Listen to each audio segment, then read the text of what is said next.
Time now for Michigan's #1 outdoor radio show, Mike Avery's Outdoor Magazine. Mike Avery has covered the outdoors in Michigan for more than 4 decades, and that tradition continues today. Outdoor Magazine is brought to you by Jay's Sporting Goods, the Yater Insurance Group, Angler Quest Pontoons, The Forward Corporation, Security Credit Union, Offshore Tackle, Hammond Drives and Equipment, Garber Chevrolet, the West Branch Visitors Bureau, Rapid River Knife Works, and by Michigan Brand Meats. Now, here's Mike Avery.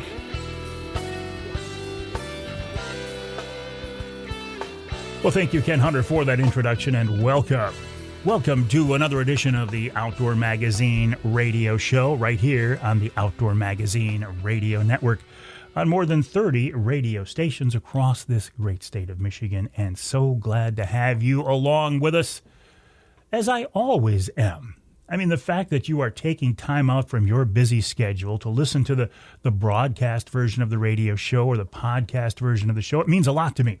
There are so many different shows and podcasts and live streams and all of that. There's so much content out there these days. The fact that you are hearing my voice right now means a lot to me. Thank you so very, very much. Well, last weekend was the firearm deer season opener here in the great state of Michigan. And we had a riot.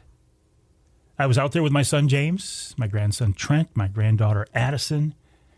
Trent rode out to the lease property with me, Addison, or Addie as we call her, rode out with her dad James. Trent says, "Grandpa, I'm going to be at your house at 5 o'clock. I'm like, it's a little early, Trent, but you're excited. I'm excited. Let's go. So he shows up at 5 o'clock. We get out to the lease property about 5:30. A few minutes before 6, I get a phone call from James. He's like, "Good morning. We're just leaving the house. How you doing?" I said, "Well, we're just getting into our stands." He said, "What are you doing out there so early?" Well, we're excited. That's what we're doing. And you know what? I was glad to get out there early because the stand that I decided to sit in, even though the wind wasn't just right, I was playing the opening day, the Saturday opening day crowd. The stand that I was in was an elevated blind, a soft-sided blind. It's called the Base Camp from Old Man Outdoors. Trent and I had actually put that up over a food plot a couple of months earlier. This food plot is on the far eastern side of our lease property. It's kind of up on a hill.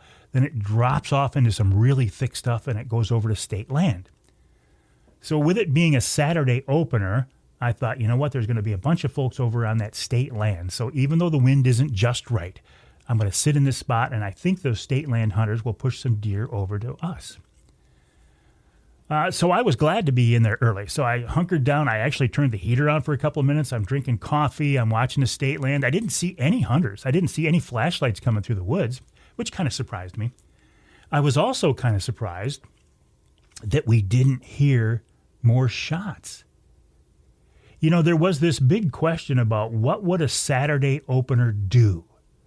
Would it drastically increase the number of hunters in the woods, which we are all hoping will happen, and which many people for years have been saying that if we just get a Saturday opener, it will help things out tremendously. Now, I don't have any numbers on the number of hunters who were in the woods for the opening weekend, but I do have numbers. And keep in mind, we're recording this show in the middle of the week, but these are very, very new numbers at this point, and I don't expect they'll change significantly by the time you hear this show.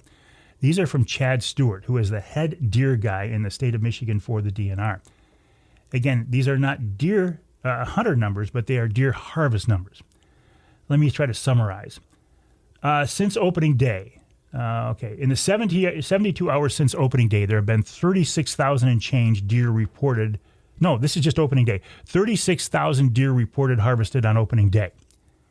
This is down from the 42,000 on opening day of 2024. He said that number should continue to grow slowly as some hunters continue to report after the 72-hour window closes. Simply looking, he says, at our harvest numbers, we've seen about a 3% decrease from last year at this time. While nothing is finalized, obviously, I suspect that the Saturday opener really didn't move the needle as it relates to deer harvest, unless our reporting rates have varied wildly between years, which is unlikely. Interesting. So the preliminary numbers make it look like the Saturday opener did not make a big difference. I was thinking it probably wouldn't, but it would have been cool if it did. So how did we do? Well, Addison shot a real nice buck opening night, Saturday night. James shot a big doe Sunday night, second night of the season. Trent did that. James had shot a real nice buck in Illinois a few days earlier. So of the four of us that were in the woods over the weekend, Grandpa's the only one who didn't get anything yet. Well, and I would be Grandpa. It's okay. I am so glad that the grandkids got to harvest animals and to be out there with them and texting back and forth. Boy, that's something that we didn't have when I was growing up, right? You didn't text back and forth to hunters. We can do that now. But to be out there and take our traditional opening day picture with the four of us out there in blaze orange with our guns slung over our shoulders, it was just so nice, so wonderful. I actually haven't even seen a deer yet to take a shot at. And I told you, I'm doe hunting. I want a big doe. Would I shoot a nice buck if it walked in front of me? Yes, but it's not going to happen. Having said that, if it does, what a wonderful surprise. The lease property that we have, and we are very blessed to have access to this property, it's 160 acres, and it's beautiful, but it really doesn't hold deer. We need to give the deer a reason to be there. So we put in food plots, and by we, when I say we, I mean my son James. He did all the work. Put in food plots like we're supposed to, right? Since we can't bait, we put in food plots to attract and hold deer. They didn't work. They're not doing the job. I don't know if it's because they just didn't come up because there was this really, really bad drought right after they were planted. So, I mean, they didn't get any moisture for weeks and weeks. Or, and I don't think this is the case, did the deer just come in and mow them down? I mean, there's nothing there anymore. It's green, but there's not much there. So there's no reason for the deer to come onto this property. I think next year I need to get in touch with Rich Grizan of Killer Food Plots and get him involved to help us out here. We got to do something different because I do know that food plots will work, but they're not working for us. So I also know that there is bait in the area, being used in the area, and I know that that is working. I really wish there was a way for Lower Peninsula deer hunters to have the option of using bait. And I know what some of you are saying, Avery, if you need bait, you're not a very good hunter. Okay. All right. I'm not going to argue that. But I think I typify the average Michigan deer hunter more than I do the hardcore trophy hunters. And God bless you, hardcore trophy hunters, because you deserve these animals you're shooting. You put a lot of time and a lot of effort and a lot of blood, sweat, and tears and a lot of hours and a lot of prep, a lot of scouting into this. So you deserve those animals. For those of us who are not that hardcore, we would also like to harvest animals. Not necessarily the trophy quality that you guys are targeting, but just, in my case, a nice doe. I'm not going to shoot it intentionally, not going to shoot a 1.5-year-old buck. If you want to, God bless you. I mean that, but I'm targeting does, but I'm not even seeing does. So I would like us to be able to have the tools to do that. I'm not talking about the old days about putting a pickup load of sugar beets in front of you, but just have a little something out there to give the deer a reason to stay on the property, to come to the property, to position themselves. Listen, I'm old enough and I've seen enough deer that it doesn't bother me that much to be out there in the cold and not see deer. Would I like to see deer? Absolutely. Is a deer hunting experience more enjoyable when you're seeing deer? Absolutely. So, yeah, I would like to see deer. I'd like to get a shot at a deer. But I'm thinking about these younger hunters, who for them, they need to see deer. In order for them to get hooked on this sport of deer hunting, they need to see deer and eventually harvest deer. And if you're in an area where the deer just aren't, you need to encourage them. Now this opens up a whole can of worms. We have officially kicked off our ham for the holidays with Nick Grillo of Michigan Brand Meats, michiganbrand.net. If you tune in to our Wednesday night live, every Wednesday night at 7 o'clock on my live stream, we will be giving away a ham for the holidays, and we will do this right on through the first of the year. So thank you, Nick Grillo, the Grillo family of Michigan Brand Meats. And by the way, Nick is joining me right after the break here on the Outdoor Magazine radio show. Coming up on this week's show, as I say, after the break, Nick Grillo, then Paul Pirone of VersaSkins, plus Dan Cooke of the Michigan Wildlife Council. In our second hour, Kevin Vistisen. Kevin is one of those hardcore deer hunters. I mean, this guy knows his stuff. He works very hard. He's got it dialed in. He's the guy behind the Deer Hunter podcast. I'm going to talk with him to get some advice on hunting this late season. You know, deer have been hunted now. They've been hunted hard. A lot of them have gone nocturnal. What do we do to try to see deer and harvest deer? Plus, Andy Weiss of Truck Trolley. He's come up with a new accessory for his truck trolley to make it even more valuable. And in hour number 3, Kyle Green of the Greenway Outdoors TV show. Talking to him about his third season on the History Channel and why he is fighting so hard to protect and defend our outdoor lifestyle, specifically our right to hunt and fish and trap. And of course, we'll wrap it all up with wild game chef extraordinaire Dixie Dave Miner. My name is Mike Avery. This show is called Outdoor Magazine. My website, MikeAveryOutdoors.com. My email address, Mike@MikeAveryOutdoors.com. Love to hear from you. Let me know, Mike@MikeAveryOutdoors.com.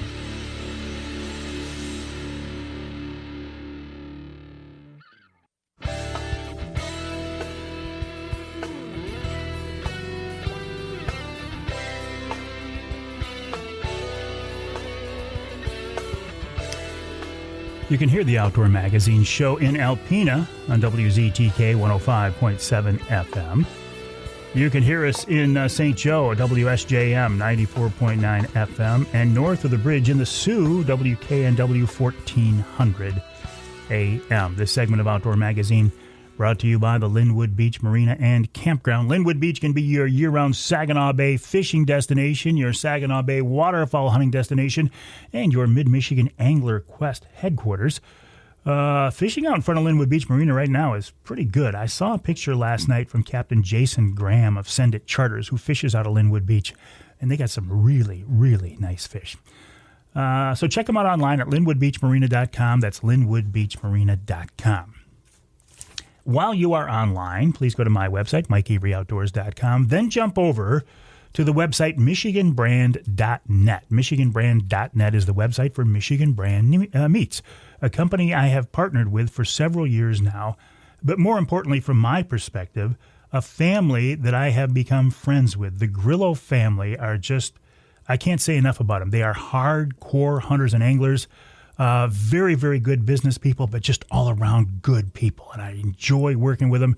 And I enjoy our partnership and our friendship, especially Nick Grillo of Michigan Brand, who's with us now on the Outdoor Magazine phone line. Nick, welcome back. How you doing, buddy? Doing great, Mike. How are you? I'm doing good. So listen, congrats on your opening day buck. Tell me about your season. It was kind of a struggle earlier on, wasn't it? Yep, it sure was. Like the first about 10 days, I did have 2 really great opportunities at a pretty mature buck. And, I mean, one time I had him at 24 yards, and the next I had him at 36, but I just never got a clean shot. So that was exciting. But then, it just kind of died right off for me. And even the rut, it was like the weirdest rut I've ever had. I was seeing more chasing on the road and at my house than I was ever in the woods. But so it ended up good. The day before the rifle opener, the 14th, my brother shot a beautiful 11-point. So he got a last-minute bow buck. And then the next day, out of the same stand, I shot my buck, which was a real nice 8-point. Yeah, it was a real fun hunt. That one buck that you had behind the house that you sent me a picture of him, he was very, very nice buck. I mean, there was one time you were there, but there was brush in between you, right? Yep, exactly. So that was, I think, like the 11th or the 10th. So it was still bow season. And that's the beauty with these cell cameras is, it tells you what's back there instantly. So I was at work, and at 12:20 in the middle of the day, there's a big 8-point that I've only seen a couple times, and so he's not really a frequent buck, but I've seen him a couple times on camera, and yeah, he was coming out of doe bedding pretty close, right behind the house. So I said, man, he's close by. I gotta get home and try it. So within 2 hours, I ran home and I got dressed and I ran out there. And then about only an hour later, he was only about 15 or 17 yards right behind me in some brush. And yeah, same kind of concept. He was just moving fast and no way I could get a shot through it. But it's like, oh man. Yep. So but you had some close encounters like that. But you did get a nice buck on opening day. So you've got your brother Mike's buck. You've got you, Nick buck in 2 days. I suspect when the Grillo boys start working on deer, it's an interesting process because you probably get it done. Yep, exactly. Yeah. So it was actually the day after the opener. Even though it's still a great day to hunt and everything, my brother, his son Carter, got his second buck also. Oh, okay. And yep, so we had 3 different deer we cut up that day. So we had kind of a fun day of processing everything together and grinding up some burger and a wrapping party and everything. So, yep. Nick, so I gotta believe kind of talking. Yeah, I gotta believe you've been around the butchering, the meat processing business. I mean, since you can remember, right? Since you were a kid. Yep, exactly. When my grandpa did it in Crump years ago, I just remember going over there opening day and even Thanksgiving and just seeing stacks of piles of deer, and they were cutting up deer all night. And that's where my dad first started working with Grandpa. So that's kind of like at a young age, I just remember helping with deer hanging and, even doing the sausage and the jerky back then. Yeah. So do you guys still process deer these days? Whole carcass deer anymore. We did about 12 or so years ago. And so that was kind of a big chore, on top of our normal business. And then it just got pretty hard with the USDA inspectors and all the laws we had to follow and stuff, which, don't get me wrong, it's good that they're there. But on top of doing our normal business, it was just pretty hard to take in full carcasses. So now we still do the custom, but we have to have boned out meat. We can't have any carcasses inside the building. So if you bring us a big chunk of meat, we can turn it into jerky or sausage, whatever you want. What is the most popular, and I don't mean to get into your business here, and if this is a trade secret, don't tell me, but what's the most popular product you guys make? Is it a jerky, a sausage, a hunter stick? What is it? Yeah, it kind of goes in the seasons. So obviously right now, venison sausage is huge. A lot of people are taking that up to their deer camps and stuff. And that's the good part about making your own meat into that is a lot of people do that. They bring us whatever they have left from the freezer last year. If you got 10 pounds of burger, bring it in and we make it into sausage, and then they take it up to deer camp this year. But overall, I would say our honey glazed turkey. It's our refrigerated turkey jerky. It's tender. It's honey and flavorful. Yeah, that's probably overall our most popular flavor. And you just came out, if I remember, a couple of weeks ago with a new product too. We had talked about before. Remind me about that. Yep.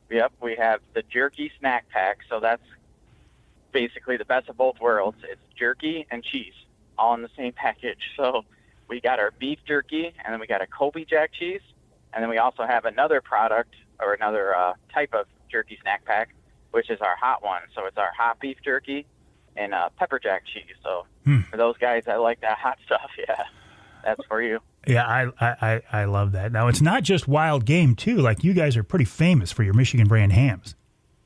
Exactly, and that's coming up right now is ham season already.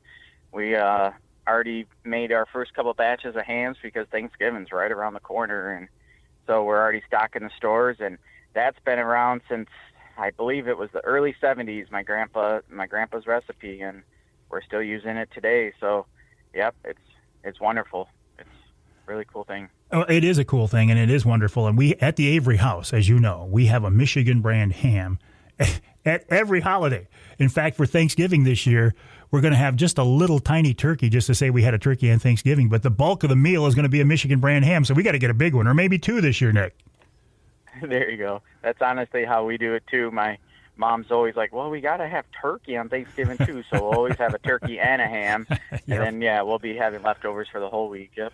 And this is a recipe your grandpa came up with. Yep, that's what I love about it. Like I mentioned, when my grandpa did the deer back then, we, that's when we kind of first started learning about the sausage process and even doing the deer jerky. But then when my mom and dad bought Michigan brand from him, it was kind of more like deli meat and stuff like that for restaurants. Even we even did beef patties, like burger meat. And then my dad just loved that jerky that they did for the deer meat, so he kind of went the direction of jerky, and that's when Michigan brand kind of turned what it is into today. Well, that, looking back on it, your dad was a genius when he made that move. Yeah, it was perfect timing. It was the early 90s, I think, and yep, it just became the perfect road snack, and yeah, it really took off from there. But again, like we said, we still use the hams today because it's just such a great recipe, and that's what we've always been known for as well. So, well, to be a part of a family business and a Michigan-based family business. I mean, the name of your company is Michigan Brand. You guys are Michigan people, Michigan products. You embrace that. 100%. Yep. The maple syrup that we use is right from Michigan. It's tapped right in Michigan trees. There's so much stuff like that. Our pork is right here in Michigan. Yeah, everything's Michigan-based with us. Yep, we love the state. And you are such a generous family and a generous company. For the last several years, you've done something with me called Ham for the Holidays, and that is, as folks are hearing the radio show this weekend, we actually kicked it off last Wednesday, but now every Wednesday night on Wednesday Night Live, my live streams that are Wednesday night at 7 o'clock, now through the first of the year, you are giving away a Michigan brand ham for the holidays. How cool is that, Nick? And people really look forward to this. Oh, yeah, they do. And I love it, too. And you mentioned a couple weeks ago, you said, hey, it's already kind of coming up. Just want to check if you want to do it again. And I said, heck yeah, let's do it. It's a great thing. And like you said, I just love hearing the good stories, too, because I have a lot of people that win the ham. So they obviously send us their address, and we ship it direct to them. But then I, most of the time, always get a follow-up email. Man, thank you so much. We had that ham this weekend. It was awesome. I'm eating sandwiches all this week with the leftovers. And so I love hearing stuff like that. Yeah, and the way this works is people have to tune in to my Wednesday Night Live, either on the Facebook page, on LinkedIn, on YouTube.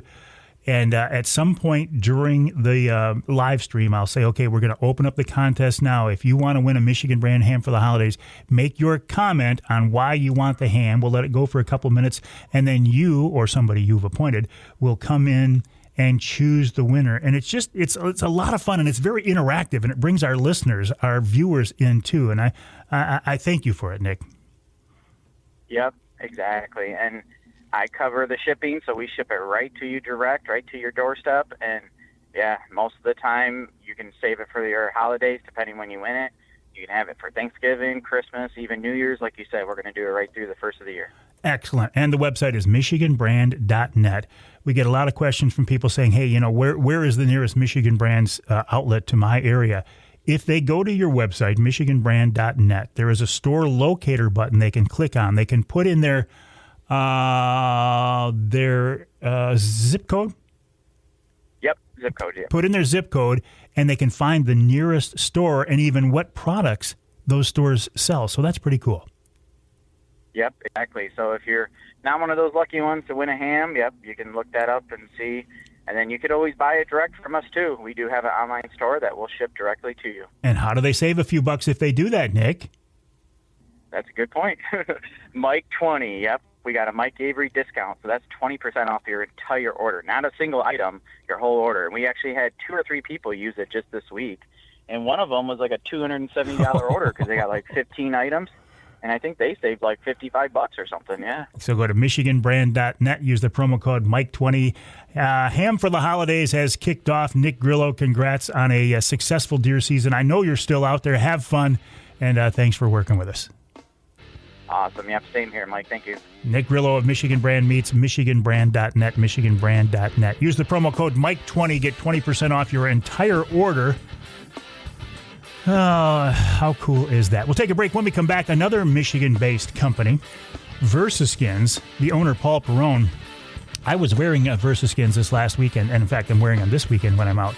And they've got a pretty good Black Friday sale coming up, too. We'll talk about that after the break right here on Outdoor Magazine.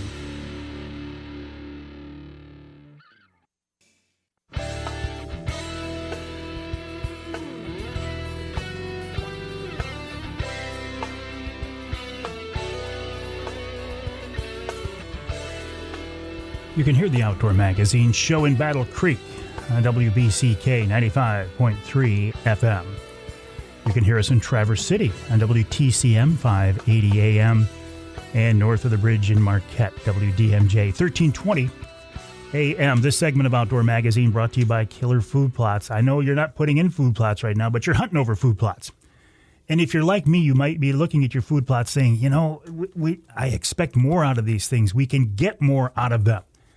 And so next year, I'm making a pact with myself and encouraging my son, James, and he'll go along with it, that we get Rich Grzan of Killer Food Plots involved in our food plots to see if we can't get better luck, get a better result. Check them out online at killerfoodplots.com. That's killerfoodplots.com. One of the reasons I love Killer Food Plots, they are a Michigan-based, family-owned company. I love Michigan-based, family-owned companies, including VersaSkins. You know, VersaSkins, just change your skin for the season you're in. The company that came up with the concept of why buy a bunch of different sets of expensive hunting clothes when you can buy one good quality set and snap on and zip on the outer shell of a different camo pattern in less than a minute. Well, about a minute, depending on how fast you are. Paul Pirone is the owner of the company and the guy who came up with this concept, and he's with us now on the Outdoor Magazine phone line. Paul, welcome back. How are you? I'm good, Michael. How are you doing today, sir? I'm doing good. Thank you for keeping me warm opening weekend. I was covered in VersaSkins, and I felt pretty good about it. Good to hear. That's good to hear, man. Hey, congrats. You shot a real nice buck late in the archery season, just before the gun season. But the picture I saw of you, not only were you, of course, wearing VersaSkins, but your arm was in a sling. Tell me about this. How did you do this?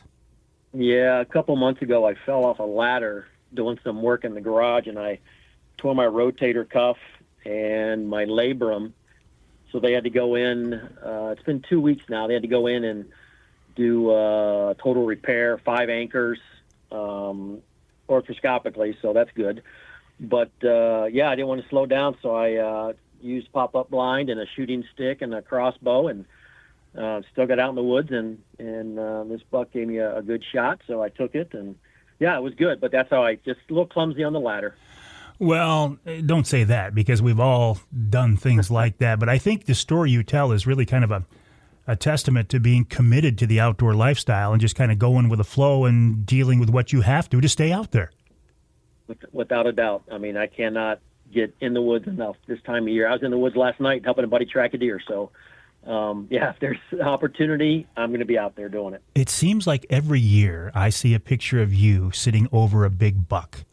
I know you're a good hunter, but do you also have a good land? I mean, are you in a good part of the state? Are you hunting southern Michigan big bucks, or are you just an anomaly in your area? Yeah, it's the Oakland County area, and it's private property. And, we try and let 2.5-year-olds walk. And we hold out. I mean, we'll eat our tag if we don't see something that we're going to put on the wall. So, and over the years, we've been able to get on a couple of good bucks and take them. I've been very thankful. Of course, I hunt all the seasons, right? So bow and gun season and late season and everything else. So you better your chances of filling your tag if you hold off, right? And and it's just preference for me anyways. I have enjoyed watching the story of VersaSkins over the last few years, from you coming up with the concept to growing into a very viable company. You've got something coming up here next week that is going to let people save a few bucks. In fact, a few bucks on your products. Tell me about this, your Black Friday sale. Our Black Friday, Cyber Monday sale is going to be 40% off the entire store. So starting on the 26th, which is the Wednesday before Thanksgiving, and all the way till midnight of the 1st, we're going to have 40% off everything. And the one thing we've done is we've incorporated 100% saddle option in our jackets.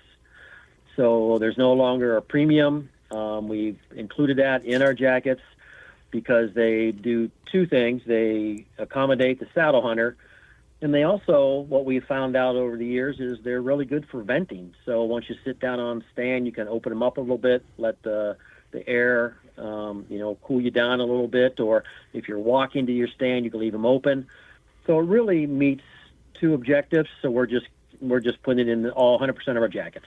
Well, I love that, and I also love the fact, as a former really big guy, still a big guy, that you offer really big sizes. You're filling a niche here that not many companies do. Right. Most companies, we realized this when we were at Woods and Water, just kind of doing a market survey. A lot of people came by looking for the 4, 5, 6X sizes, and we didn't have them. And really, there's no companies out there that go above 4X. So we started offering 5 and 6X sizes, and we can't keep them. I mean, they go, as soon as we get them in, they go. Yeah. And we have customers coming by, they're just big hunters. They're just big lumberjack type people. And they're like, you don't have my size. I'm like, yeah, I think we do. And it's just like it's like Christmas to these folks. And we're glad we can accommodate them. And we have, we got a new order in. We've got 4, 5, and 6s in stock ready for the Thanksgiving sale. Beautiful. So go to the website, versaskins.com. That's versaskins.com. You can also find them on amazon.com. Do a search for Versaskins brand. But versaskins.com, 40% off Black Friday. Paul, congrats on staying out there in the woods. Congrats on your buck, and congrats on making a wonderful product. Thanks, Mike. Hey, thanks for having us and for wearing the gear, man. Always a pleasure. Paul Pirone of Versaskins, versaskins.com. We'll take a break. When we come back, we're going to wrap up this opening hour of this week's show with Dan Cooke of the Michigan Wildlife Council. I love what these folks are doing, and I love the change in direction of their campaign. We'll talk with Dan about that right after the break here on Outdoor Magazine.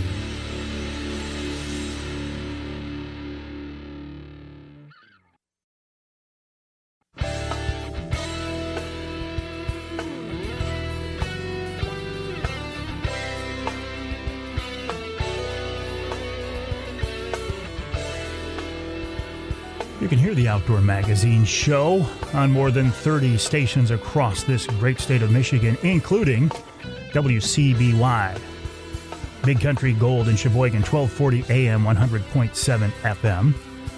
You can hear us in Holland on WHTC, 1450 AM, 99.7 FM. And you can hear us north of the bridge in Escanaba, WCHT, 600 AM, 93.5 FM. This segment of Outdoor Magazine is brought to you by, Versaskins. We just talked with owner Paul Pirone of Versaskins. Just change your skin for the season you're in. The website, versaskins.com, versaskins.com. And don't forget about the big Black Friday sale coming up next week. Go to versaskins.com, and you will see what I mean. I was wearing Versaskins last weekend for the opener, and I'm wearing it this weekend as I am in the deer stand as well. You know, this concept of hunting, this tradition of hunting, this lifestyle of hunting is something that I am very passionate about. I don't pretend to be a great hunter or an angler, but I love it because it's important to our state. It's important to my family. That's one of the reasons why I'm so strongly in support of the Michigan Wildlife Council and their Here for Generations campaign. Dan Cooke is a member of the council. He's with us now on the Outdoor Magazine phone line. Dan, welcome back. Thanks, Mike. It's good to be back. So listen, you were out there last weekend yourself taking part in this tradition, this history and tradition, weren't you? I was. Yep, I was up north in Pellston, just a few miles south of the bridge. We got a few bucks in between our crew, but most importantly, it was awesome just being with old friends and family and just living the tradition out over the weekend. Man, that's what it's about, isn't it? It really is. And that's one of the reasons why I was so pleased to see the Michigan Wildlife Council. I'm not going to say take a change in direction on your campaign, but you did tweak it a little bit, and now you've brought the hunters and anglers ourselves into the fold. Tell me about the thinking there, Dan. Yeah, we had a few pretty promising campaigns presented to us, which is a great problem to have when you're entrusted with a mission as important as advocating for hunting and angling and conservation recreation. And the one that resonated the most with me personally and the council collectively was this idea of reframing hunting as it's a part of Michigan's core legacy. Not only where we've been, traditions like deer camp where you have old friends and family for generations, going up north or going to the cabin to get out in the woods, but also the next generation, hunters, especially in my native southeast Michigan near Detroit, that are looking to get into the sport for the first time, and how they could be a part of Michigan's legacy, and B, continue that legacy within their own families and their own communities for generations to come. So it just resonated really well with the council as a whole, and we felt like gave us a lot of legs to run with. I don't know if you've had enough time to check the metrics on this to see how effective it is, but I can tell you anecdotally, when I listen to the spots, I go, okay, I'm all in. I get it. I think they're going to be a big success. Yeah, well, I mean, even while I was, waiting to get on the phone with you, I heard our ad on your radio show. Yeah. And it sounds fantastic. This idea of the quiet conservationist. So I think the messaging is resonating really well with, hunters who have been a part of this community for generations. But even more so, we're already seeing for fall 2025 data that the message is resonating with new hunters as well. Right now, we're already seeing a 3% increase in the sale of deer licenses for 2025, and that's building off of a 3.5% increase in 2024. We have hunters, looking to get into the sport for the first time, looking for new opportunities to hunt, and we're also seeing record numbers of venison being donated. In fiscal year 2025, we had 140,000 pounds of venison. So it's the metrics are really tracking both with existing hunters and new hunters, which is just ecstatic for us as a council. Oh, that's wonderful. Now, you were talking about hunting up north, yet you talked about your native southeast Michigan. I love what you're doing in Detroit. Thank Dan you. Cooke. Yeah, it's there's a lot going on in the Detroit area, and we're even seeing new ordinances that are actually looking to make hunting easier and more accessible in communities like Farmington Hills and Southfield. So it's really exciting seeing new opportunities coming up here in Metro Detroit. The website for the Pure Michigan, or for the Michigan Wildlife Council, is Here for MI Outdoors, hereformioutdoors.org. And what is the website for your company, Dan? Thanks, Mike. My company is expeditiondetroit.com. All right, check that out, expeditiondetroit.com and hereformioutdoors.org. Dan Cooke, thanks for joining us this week. Keep up the good work. We'll talk again. Thanks, Mike. Always a pleasure. Pleasure is mine. Dan Cooke of the Michigan Wildlife Council, here for mioutdoors.org. And the Here for Generations campaign, man, I talk about this all the time. That's why I love what they're doing. Here for Generations. Our way of life, our outdoor lifestyle, has been here for generations in the great state of Michigan, and we want it to continue for many generations to come.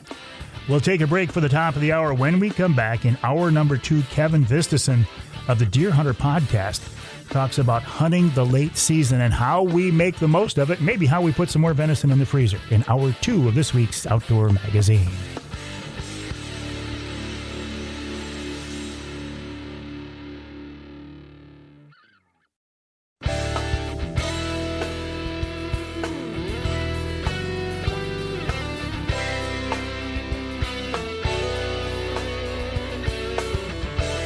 Time now for Michigan's #1 outdoor radio show, Mike Avery's Outdoor Magazine. Mike Avery has covered the outdoors in Michigan for more than 4 decades, and that tradition continues today. Outdoor Magazine is brought to you by Jay's Sporting Goods, the Yater Insurance Group, Angler Quest Pontoons, the Forward Corporation, Security Credit Union, Offshore Tackle, Hammond Drives and Equipment, Garber Chevrolet, the West Branch Visitors Bureau, Rapid River Knife Works, and by Michigan Brand Meats. Now, here's Mike Avery. Indeed, this is the big guy, Mike Avery. Thank you, Ken Hunter, for that introduction. And welcome to hour number 2 of this week's Outdoor Magazine radio show, right here on the Outdoor Magazine radio network on more than 30 radio stations across the great state of Michigan. And I truly believe the best way to listen to this show, if you can, is on your local AM or FM affiliate. You know, for one thing, they get the content of the show before the podcast version is ever uploaded. And the backbone of this whole Outdoor Magazine franchise is those broadcast stations. So please, if you can, listen to the show there. If you can't, if your local station doesn't carry all 3 hours of the show, or if you live in some small part of our state not covered by the broadcast signal, isn't it nice to know that there's a podcast version of the show that's available? Now, the podcast and the broadcast are exactly the same content. It's just made available on a different venue. You listen to it in a different place. Where do you hear the podcast? Well, it's on my website, MikeAveryOutdoors.com. It's on my Facebook page as well. It's on all of the usual podcast venues. You know, iHeart, SoundCloud, Spotify, TuneIn, Stitcher, yada, yada, yada, yada. I also put it up on YouTube. But I do believe in podcasting. I think podcasting is a fascinating form of communication these days, definitely the fastest growing form of communication. And I do podcasts every month for some of my advertising partners, including Offshore Tackle, Killer Food Plots, and Angler Quest Pontoons. So keep an ear out for that as well. But as I say, I'm fascinated by podcasting, and you know, everybody has a podcast these days. Everybody. Some of them are okay, and some of them are really, really good. And one of those really, really good podcasts is the Deer Hunter podcast. It is, it's from a Michigan guy. It's based here in Michigan. The guy behind the Deer Hunter podcast name is Kevin Vistisen. You know how I was talking earlier in the show about how I love deer hunting, but I'm not real good at it, and I'm not real dedicated to it, meaning I'm not willing to work 12 months a year to make my deer hunting better.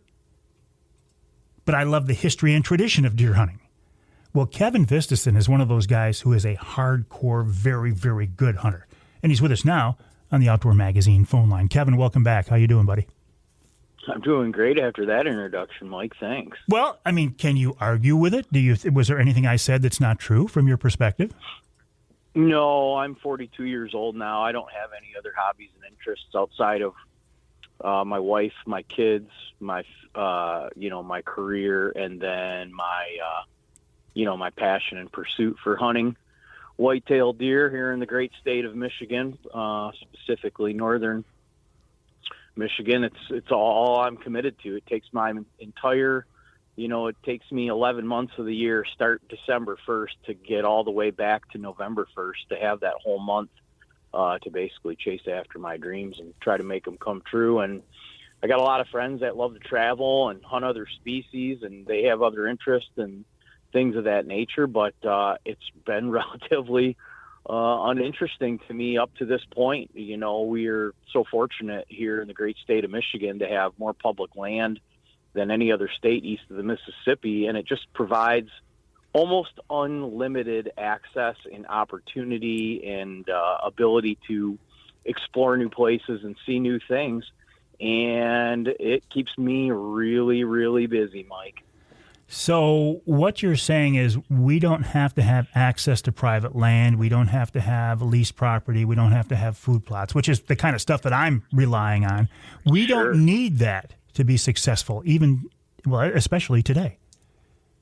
Well, it's all about the individual. Deer hunting is an individual kind of quest, so it's whatever the individual really wants out of it. I enjoy the exploration, to see new parts. It's just some of the public land that we have here in the state is so pristine and beautiful. These big, giant, winding river bottoms and expansive cedar swamps. And, very few people are fortunate enough to own enough acreage. No one owns enough acreage to keep me occupied, like from my exploration side of it. So I guess my point would be you can do it a couple different ways. I used to do the food plots and the manicured private land, but I found myself a lot of times in a state of frustration because I didn't have the caliber or quality of deer there. And, it's kind of hard to make a deer come to you, you got to take the fight to them sometimes. So that's what I like to do. I like to take the fight to them. I mobile hunt. I carry my stuff in and out. I have ultralight hunting equipment. We're so fortunate right now to have access to such incredible equipment and the variety of equipment, especially companies here in Michigan that make some amazing mobile hunting equipment. So, yeah, I love to get out on the public land. I do have some private access and things of that nature too. But if there's not a caliber of buck in that place and space that I want to hunt, I'm not going to spend too much time there. I'm going to go find a deer to hunt. I do love what you say about deer hunting being a very personal experience. It's different for every hunter. It is what you want it to be. And that's what I like about it. This whole history and tradition of deer hunting in Michigan is kind of the overall umbrella. It's what we all want to be a part of. At least that's what I want to be a part of, the state's tradition and my family tradition of hunting. But how you enjoy it, the type of area you hunt, how you hunt, the type of tool being weapon you want to choose, it can vary greatly. But that's okay. We're all enjoying it in our own way. Yeah, we are. And, a lot of times in general society nowadays, we're meant to be like, if you're not doing exactly what I'm doing, you're not exactly with me. But I don't look at it that way. I like to have the options. I grew up in the 90s on Ponderosa Buffet. So it's like you go to Ponderosa Buffet and they have a little bit of everything. And, sometimes I'll get worn down, and I would like to go sit in a nice box blind because that's really enjoyable. And the weather's, 30 miles an hour and it's raining, and those kind of conditions will keep me from, wanting to be up in a tree. So it's nice to have options, and it keeps you kind of from burning out on, if you're doing the exact same thing over and over again, it gives you a really good opportunity to kind of get burned out on that. If you're doing a couple different things, it's a lot less likely that through the deer season that you're going to kind of get sick of it. So how is your season going so far? I saw a picture a couple of weeks ago of you sitting over an absolutely gorgeous, beautiful, big northern Michigan buck. How's the season going? I would say, maybe 8 out of 10, 9 out of 10 to this point. It was really my goal going into this year to shoot that older age class of buck, be it a 4-year-old or a 5-year-old or older. And on November 5th, I was able to, I got a buck within bow range and put a perfect shot on him. So it was a nice, he would have been a 10-point at a time broken off on his right side, but he was a beautiful 4-year-old 9-point. Didn't weigh the deer, unfortunately, just due to how busy I was, but I'm fairly certain that the deer weighed over 200 pounds dressed out. He was a really, really big buck. And then was able to put a short track job on him and had a friend in the woods with me that night. We recovered the deer together. It was really, really great. And then a week later, I actually went out on some new public and just got right tied up to a bedding area where I suspected that some deer were in, and I made my own mock scrape. I make a synthetic deer lure, and I put some of that on there, and I filmed the whole thing, and I went and climbed up the tree, and about 90 minutes later, I had a big mature doe come right up the wind and walk right into the scrape, and I filmed both of my hunts actually this year. I successfully self-filmed my buck, and then I got a doe last week. Perfect shot, short track job, and had a buddy in town for that one too. So both of my deer that I did kill, I was hunting by myself, but had other friends out in the area, and we recovered the deer together. And I was really reminded. I hunt a lot alone because I am pretty serious about it, and I don't like to be slowed down, and I don't like to have to make decisions based on what other people are doing. I just do my thing. But I was really reminded how important it is to be tied in with the community and be doing it with friends and family, because sharing those recoveries with my two buddies was maybe the highlight of my season so far. So you've taken the podcast and gone beyond this, the Deer Hunter podcast, now into your own products, into videotaping these hunts. I think this is very cool, Kevin, what you're up to. Hang tight. We got to take a break here in the Outdoor Magazine show. We're talking with Kevin Vistisen of the Deer Hunter Podcast. Go to the website, deerhunterpodcast.com. From there, you can get to all the different online venues and outlets and videos and podcasts. Kevin just does a wonderful, wonderful job. The guy's hardcore, but he's not judgmental. You know, some of the hardcore guys, and God bless them, but some of the hardcore guys look at the rest of us as kind of being, you know, second-class hunters because we're not as serious, we're not as good. I readily admit that. I'm not as serious. I'm not as good. But I enjoy it, and I think that's all that matters in today's world, and Kevin gets that. Kevin Vistisen of the Deer Hunter Podcast, deerhunterpodcast.com. We'll take a break here in the Outdoor Magazine show. When we come back, more with Kevin, specifically his thoughts on how we hunt this late season. Maybe put some venison in the freezer.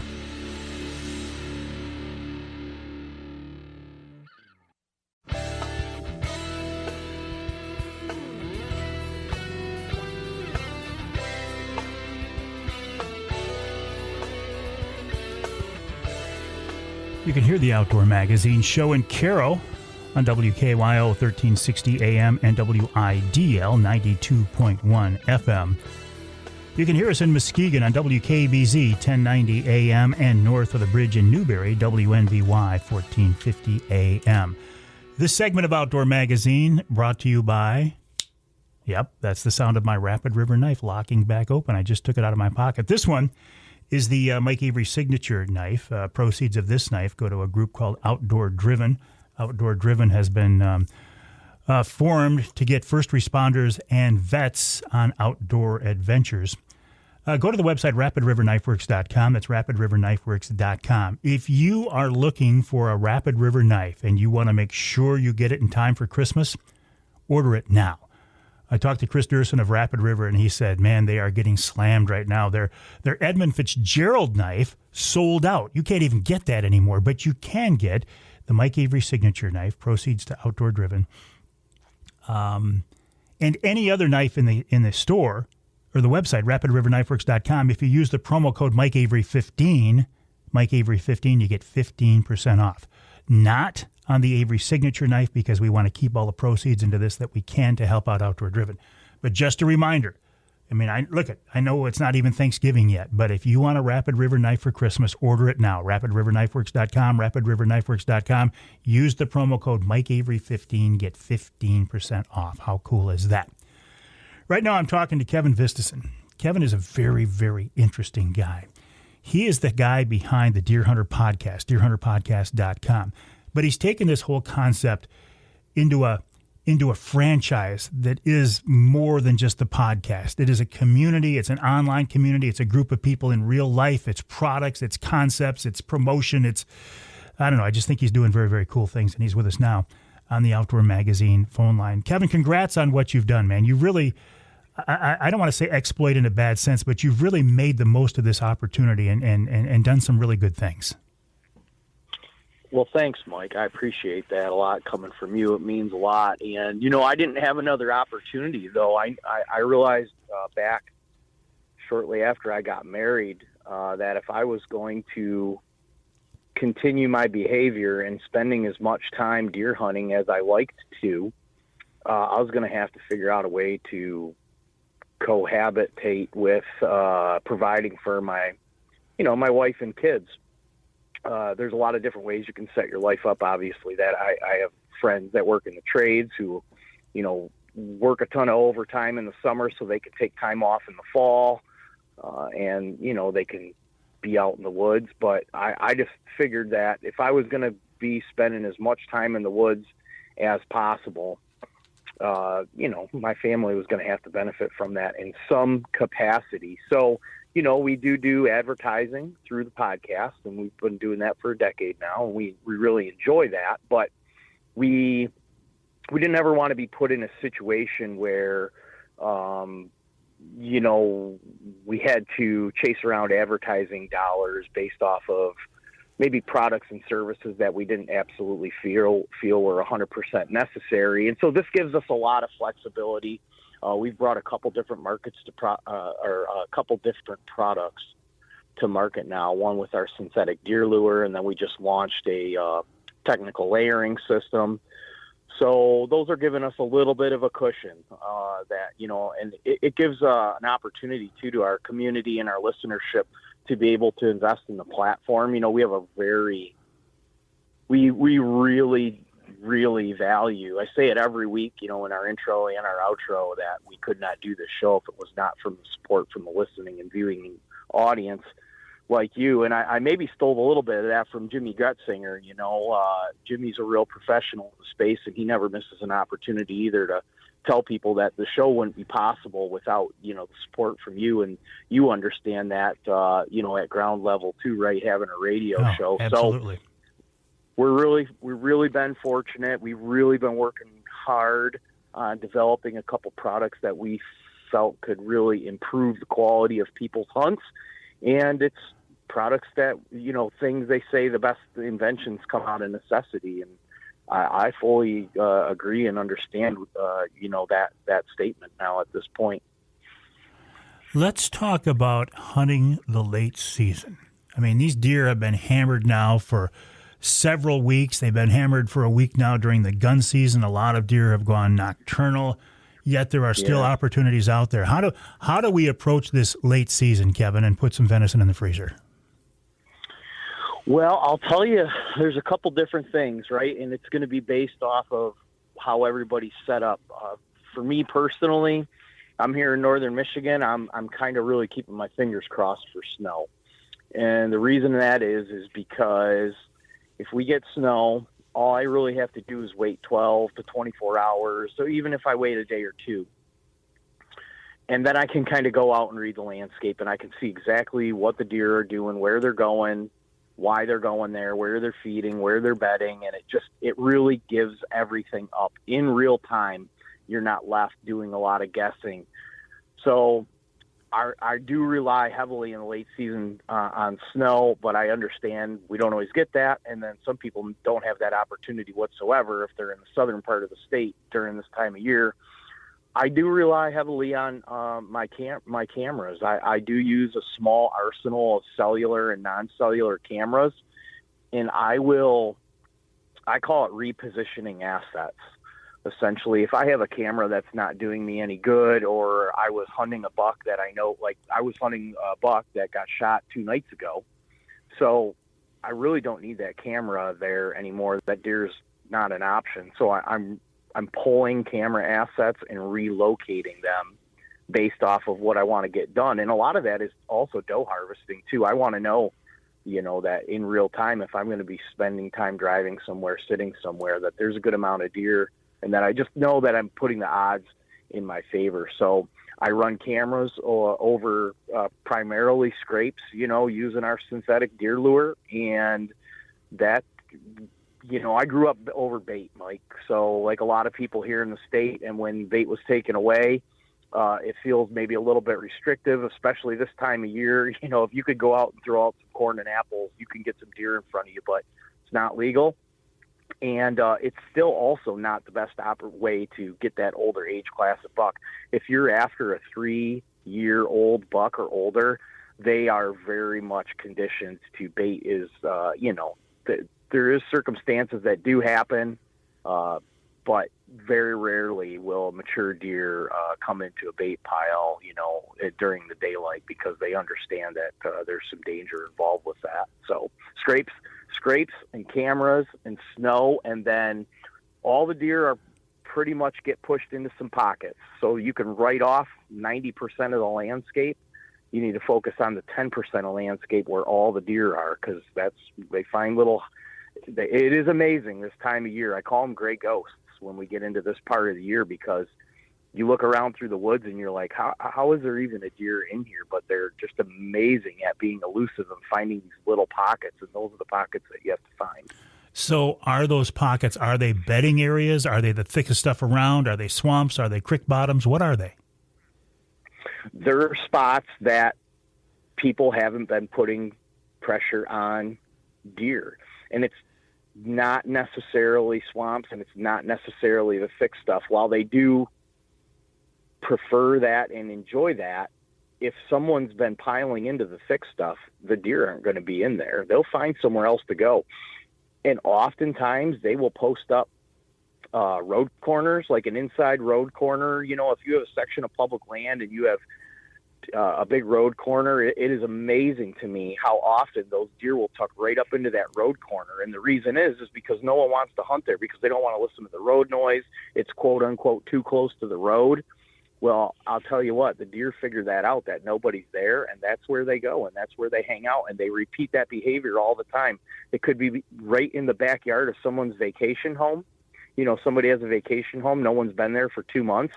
The deer will post right up in the backyard. They just find places where people aren't going to interrupt or bother them, and they feel like they have their best chance for survival. So thick stuff is good, but it's not good if people have been prowling around through it. By this time of the year, there's not a lot of stuff that you look at on a map and go, man, it looks like there'd be a bunch of deer in there. It's not very likely that people haven't been in there and kind of push the deer out of those pockets. They will come back in. It doesn't take them long. If you give them 1 week, 10 days, and the pressure's off. But the way that our deer season's set up now, Mike, they don't really get that break. So No. I don't see a lot of that. I got to go chase them.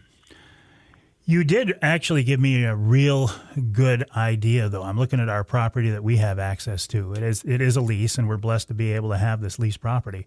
But there is one part of this lease that we just absolutely ignore. We don't have any stands in there. We don't have any cameras in there. And the reason, Kevin, is because it's right up against the road. Well, you just got me thinking, man, because we haven't been in there all season, maybe I need to poke my nose in there and see what's going on.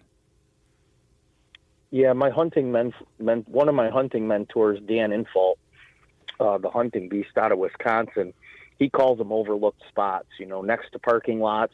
Everybody pulls into the public and they want to walk deep way back, but nobody walks right or left or right back up to the road.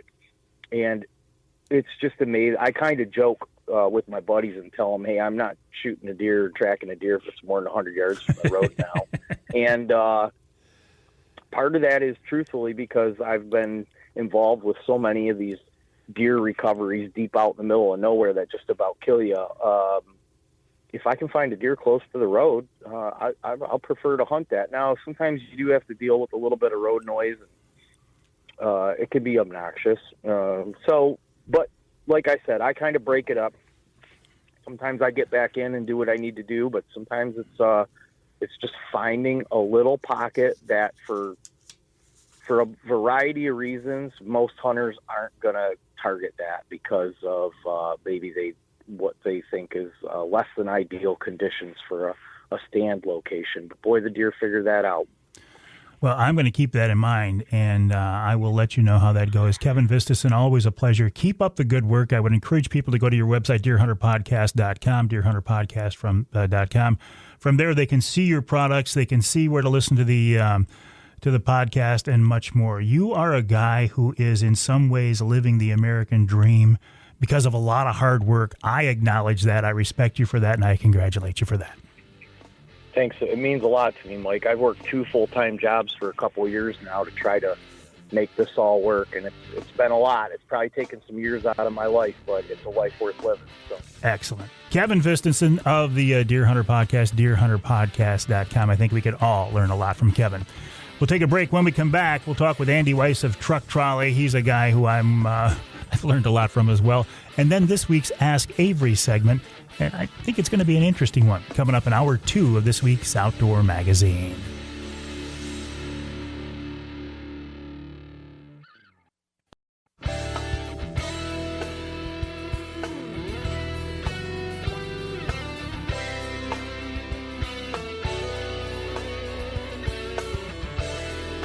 You can hear the Outdoor Magazine show in Houghton Lake on the Twister, 92.1 WTWS. You can hear us in Lansing on WILS, 1320 AM, and north of the bridge in Manistee, WTIQ, 1490 AM, 95.3 FM.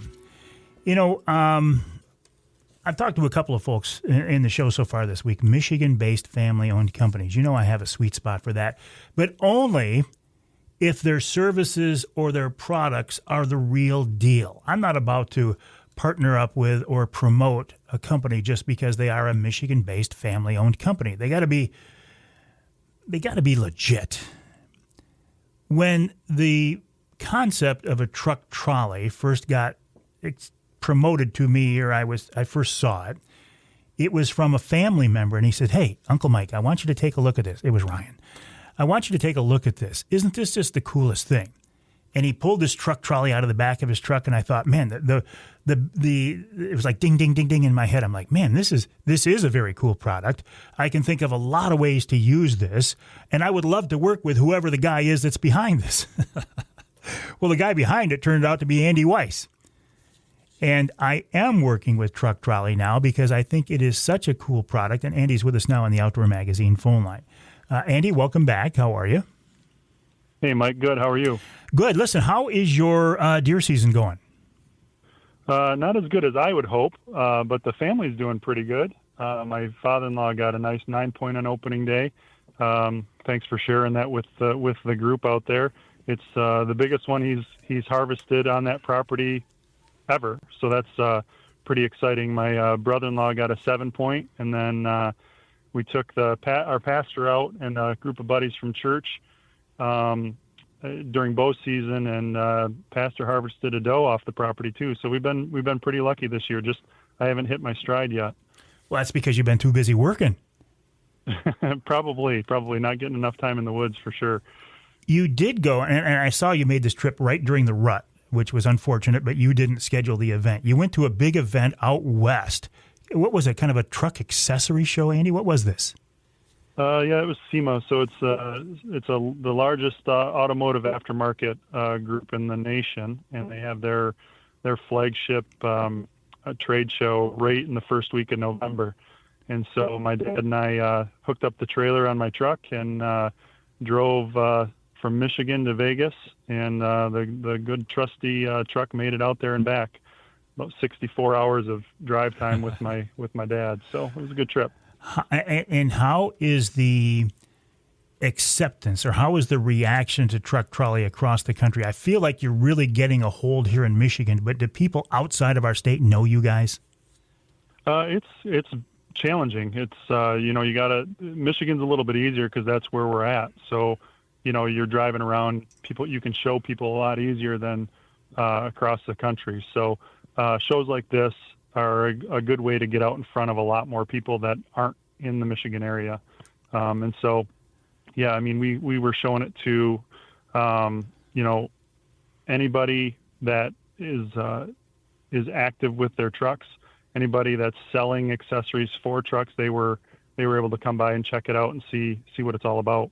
And I guess I'm assuming everybody knows what a truck trolley is, but maybe not. Real quick, what's the quick explanation of what truck trolley is?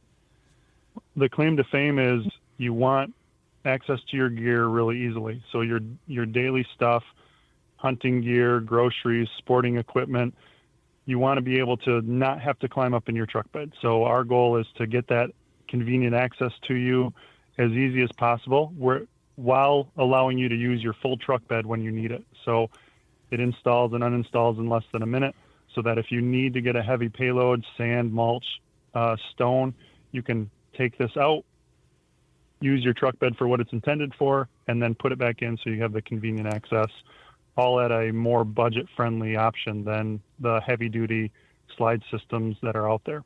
Yeah, this is not permanent. It's not bolted in. You can take it out in a couple of minutes. Exactly. The thing that got my attention is you did a little teaser the other day online about a new product that works in the truck trolley. Tell me about this, because this I'm pretty excited about too.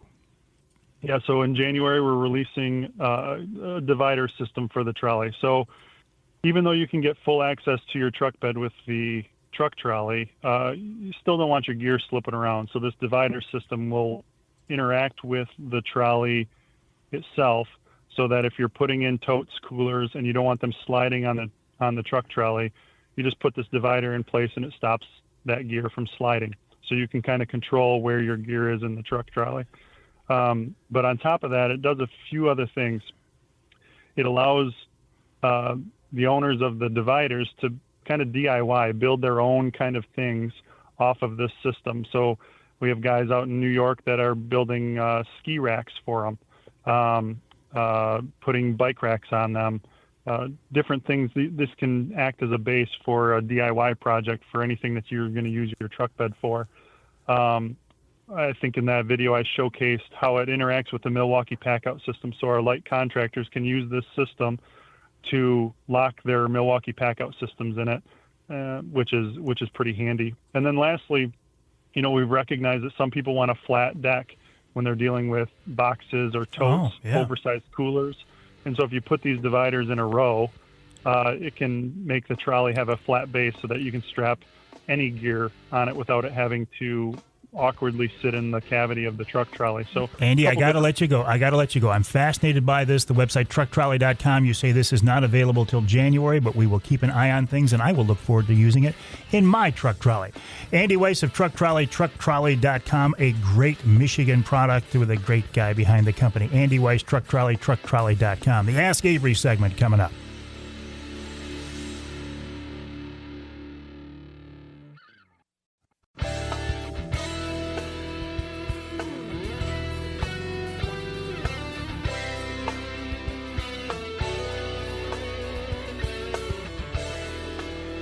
You can hear the Outdoor Magazine show in Houghton Lake on 98.5 WUPS. You can hear us in Ludington on News 97.98, 98.7 WLDN. And you can hear us north of the bridge, way north of the bridge, in Iron Mountain, WMIQ 1450 AM. The Ask Avery segment is brought to you each week by the good folks at Security Credit Union. Security Credit Union loves to work with outdoors men and women, and they can help you with your next outdoor adventure. Check them out online at securitycu.org. That's securitycu.org. Now, the way the Ask Avery segment works, this is your chance to get involved in the content of the show. You can send a question that you want me to answer directly, or you can send something that maybe you want me to pass along to MUCC or DNR, maybe somebody I have access to that you don't. The best way to get them to me is to send me an email to mike@mikeaveryoutdoors.com. That's mike@mikeaveryoutdoors.com. Please don't send them to me in a social media message. And the reason I say that is I don't always see the social messaging. I don't see the social media platform messages. I often do, but not always. And I want to get your question. So mike@mikeaveryoutdoors.com. That's exactly what Jason Beck did. He sent me an email. He said, Mike, first of all, he says, I hope your opening day was successful for you and the family. It was. We had a great opening day. Thank you. Thank you for asking, Jason. He says, your listeners, if they feel like me, really get to know you and your guests on your show, even from afar. Listening every week, we hear about the legend Charlie Rood and the young Jonathan Dent, with them being a part of the show, and they are a big part of the show. He said, do they hunt? Do they fish? Who are they? I would love to hear 5 minutes from them on the air to get to know them. Well, coincidentally, young Jonathan Dent is with me in the studio here this morning, and John made a comment that made me think this was the perfect time to answer this question from Jason Beck. So Jonathan Dent has opened the other microphone. John, welcome to the Outdoor Magazine show. Well, thanks for having me, Mike. John has made this mic should work. Yeah, there we go. Okay. John and Charlie are both big parts of the show, right? I could not do this show without these guys here in the studio, and I never know whether it's going to be Jonathan or Charlie, but this week it's Jonathan. Sometimes. Or both sometimes, yeah. John, a little bit about you. Who are you? My name's Jonathan Dent. I've been working here at WSGW for 4 years now, and loving every minute of it. Wow. And I first met you at Trinity Monitor. Yes. My church. You were actually working, well, your mom teaches there, and you were working in the preschool, for crying out loud. Yeah, I was working in the preschool and the after-school care program while I went to school for broadcasting. And now look at you. Well, now look at me, thanks largely to you, Mike, who I contacted, and you graciously sent my information along to the powers here at the station and helped me get my foot in the door. I just put a word in because I could see that you had a great work ethic. So the question is about you hunting and fishing, and you made a comment this morning that really got my attention. What was that? I said, I think I've been convinced. I think next year I'm going to be out in the woods on opening day. I've never had a hunting license. I've been hunting with my grandpa before, but I think next year I'm going for it. That makes me very, very happy to hear that. What What was it? What have you been hearing, or what's going on in your mind that made you make that decision? Well, like I said, I hunted with my grandpa when I was a little kid. I remember going out on his property that he's lived at for 50 years, getting in his blind, which is the playhouse that he built for my mom and her siblings when they were kids, that he dragged out into the woods when they were done with it. And I remember getting a deer with him one year and that feeling, but I moved around a lot, and I happily ended up back among family, just 15 minutes down the road from where Grandpa lives. And so talking with him about hunting, seeing all the pictures and things, sitting in here with you for the last 2 years every week and hearing about all the great stuff going on in the outdoors. And I think the biggest thing is I've got a girlfriend now, and she just started hunting last year, so that's going to get me out there too. So what would the goal be for you? Would you walk into the woods and say, I want to shoot a big buck, or I want to put venison in the freezer, or what do you want this experience to be? I don't know. I just want to be out in the woods, and ideally a buck. I wouldn't want to go for like a monster. Like, I'm not being that selective about it, but get a buck. I know Papa on his property, he shot a 7-point. His buddy got another 7-point, and that's pretty standard for what they get out there. So I'd probably be there and look for something respectable. But venison in the freezer is the ultimate goal because it's pretty empty. John, listen, I appreciate you jumping on the mic here. I appreciate you being a part of the Outdoor Magazine family, and I welcome the opportunity to have you become a Michigan deer hunter. I think that's pretty cool. I do too. Thanks, Mike. All right. Good luck, buddy. That is young Jonathan Dent, a big part of the Outdoor Magazine show. He and Charlie are here in the studio every week with me. Jason Beck, thank you so much for sending in that email. Jason sent an email to Mike@MikeAveryOutdoors.com, and his question was, who is Charlie? Who is John? Are they hunters or anglers? And we answered part of that question, and we will get the legend himself, Charlie Root, in here to answer that same question sometime in the future. But if you have a question for me for the Ask Avery segment, send me an email to Mike@MikeAveryOutdoors.com. That's Mike@MikeAveryOutdoors.com. And we will see if you can't become a part of the Outdoor Magazine show content as well, like Jason Beck did. And thank you to the folks at Security Credit Union for making each week's Ask Avery segment possible. All right, in the third hour, we will continue the theme of talking with young people, which I think is critical to our outdoor future. Kyle Green of the Greenway Outdoors TV show, and of course, we'll wrap it all up with wild game chef extraordinaire Dixie Dave Miner, though Dave isn't a young guy, but he's a big part of the show.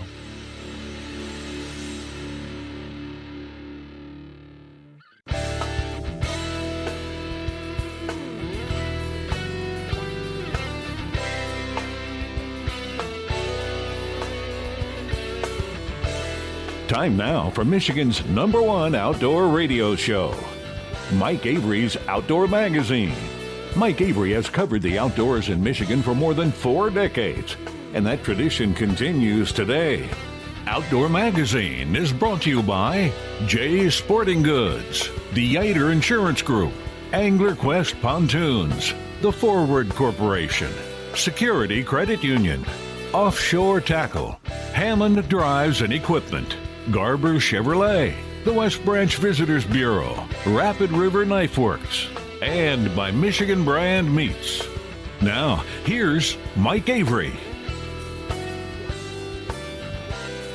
Well, thank you, Ken Hunter, for that introduction, and welcome to hour number 3 of this week's Outdoor Magazine radio show, right here on the Outdoor Magazine radio network on more than 30 radio stations across this great state of Michigan. Of course, the show is also available as a podcast, and regardless of how you are hearing my voice right now, whether it's a broadcast station or the podcast version of the show, I really do appreciate it. Couldn't do this without your support.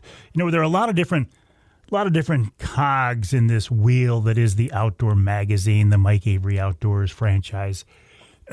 And ultimately, you, as the listener, as the viewer, as the consumer, you're the most important part of this whole thing. So I do truly thank you from the bottom of my heart. I've been doing this for a long time. God has blessed me to be able to do something that I still enjoy at this point in my life. You know, I've done a lot of different media and broadcast type things throughout these 40 plus years.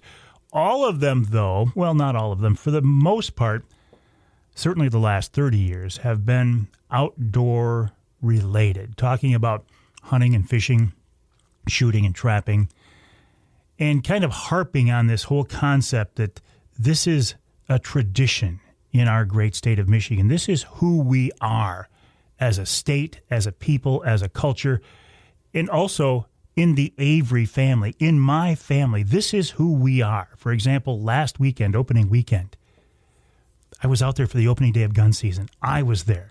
My son James was there. My grandson Trent was there. My granddaughter Addison was there. And it was such a very special, intimate, beautiful experience. You know, Addie shot a buck that night. Trent got a doe the following night. James had shot a buck down in Illinois. Me, Grandpa, I'm still trying. But you know what? Yeah, I'd like some venison for the table. But even if I don't get a deer this year, I'm still part of the experience. I'm still part of this history and tradition, and still out there as a family deer hunting. And for that just meant so very much. I have dedicated a lot of my career to promoting this outdoor lifestyle. And this is why I am so encouraged to see this next generation of people coming up who are also committed to this outdoor lifestyle. And they've taken, and by now, at this point, I mean Kyle Green of the Greenway Outdoors, the greenwayoutdoors.com. Kyle has taken what I have done, expanded on it, improved on it, and taken it to the next 3 levels. You know, back when I had a TV show, I was on, broadcast stations in Michigan, and then I was on the Outdoor Channel for a while, and then the Sportsman Channel for a while. That's not good enough for Kyle and his buddies. They said, look, if we want to reach the most people, let's go to a major outlet. And his show was on the History Channel. I never would have dreamed of being on the History Channel. I'm at the greenwayoutdoors.com website right now, and the banner that hits me in the face is Hunt, Fish, Learn, Conserve from Nature to Table. Dive into hunting and fishing and cooking stories that honor nature and empower the next generation of outdoorsmen. Kyle Green is with us on the Outdoor Magazine phone line right now. Kyle, I got to believe that pretty much sums up what you're all about. Well, and I don't think you gave yourself enough credit because while I think you should have harped more on the fact that you were a big inspiration to us. I grew up listening to you. I grew up watching you and learning from you. And a lot of your messaging just comes from us now as well, and just on different platforms. But your career has been very successful, and that's why people are still listening to you today. So I appreciate you saying that, though. Well, and thank you for bringing that out. And thank you, Kyle, for what you're doing. I mean, you have taken this message, you have modified it, you have updated it, you're using different ways to reach people. Our message is the same, but God bless you for carrying it on into this next generation, this younger generation of people.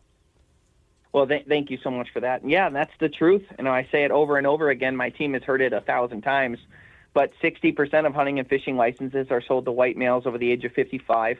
If we don't replace that generation in the next 10 years, then once those guys stop hunting or quit buying licenses, because it isn't just the 55-year-olds, in that group is 75-year-olds, So when they quit hunting, when they quit buying licenses, we're going to be in really big trouble because 60% of that funding for our natural resources is going to go away.